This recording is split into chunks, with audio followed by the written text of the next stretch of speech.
नमस्कार, तुम्ही पाहताय लोकाशा टीव्ही. मी आप्पासाहेब मोहोरकर. बीडची नगरपालिका आणि क्षीरसागर असं समीकरण गेल्या 40 वर्षापासून जिल्ह्याच्या राजकारणात कायम आहे.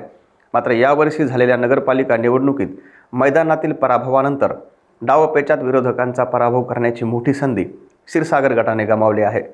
पुरेसे संख्याबळ हाती असताना देखील अंतर्गत मतभेद आणि समन्वयाच्या अभावामुळे विजयसिंह पंडित यांनी आखलेल्या रणनीतीपुढे क्षीरसागरांना नमतं घ्यावं लागलं.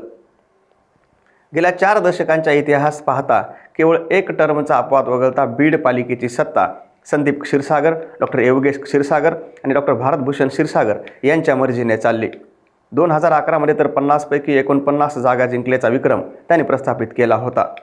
मागील पंचवार्षिक निवडणुकीमध्ये कुटुंबात फूट पडलेली असताना देखील नगराध्यक्ष आणि उपनगराध्यक्ष हे दोन्ही पद क्षीरसागर घराकडेच होतं. मात्र यंदाची स्थिती पूर्णपणे वेगळी ठरली. राष्ट्रवादी काँग्रेसचे आमदार विजयसिंह पंडित यांनी शिवसेना आणि शिवसंग्रामला सोबत घेत क्षीरसागरांच्या वर्चस्वाला सुरुंग लावला.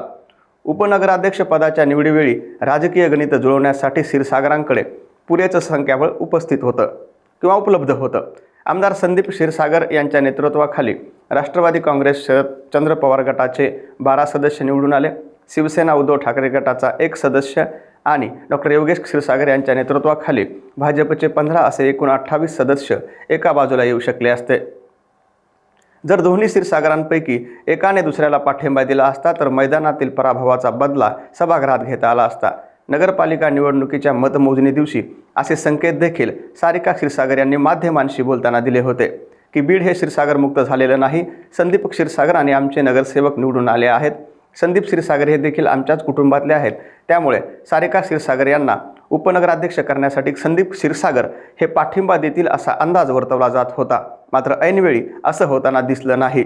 आता उपनगराध्यक्ष पदाच्या निवडीसाठी भाजपच्या वतीने अगदी शेवटच्या क्षणापर्यंत प्रयत्न करण्यात आले, परंतु दोन्ही गटात प्रभावी मध्यस्थी करणारा नेता नसल्याने हे प्रयत्न अपयशी ठरले. विशेष म्हणजे मागील वेळी संदीप क्षीरसागर यांनी आपल्या भावाला उपनगराध्यक्ष करण्यासाठी MI मध्ये फूट पाडली होती. यावेळी मात्र कार्यकर्त्यांच्या हितासाठी किंवा विरोधकांना शह देण्यासाठी भावाला साथ किंवा भावाची साथ घेण्याची लवचिकता त्यांनी दाखवली नाही. परिणामी बीड क्षीरसागर मुक्त करण्याचा प्रयत्न करणाऱ्या विरोधकांना आयती संधी मिळाली असून पालिकेच्या सत्तेचं चित्र आता पूर्णपणे बदललं असून क्षीरसागर कुटुंबातील अंतर्गत वादामुळे नगरपालिकेची सत्ता हातून गेली का अशी चर्चा राजकीय वर्तुळात सुरू आहे. व्हिडिओ जर आवडला तर पुढे नक्की शेअर करा आणि आमच्या लोकाशा टीव्हीला सबस्क्राईब करायला विसरू नका.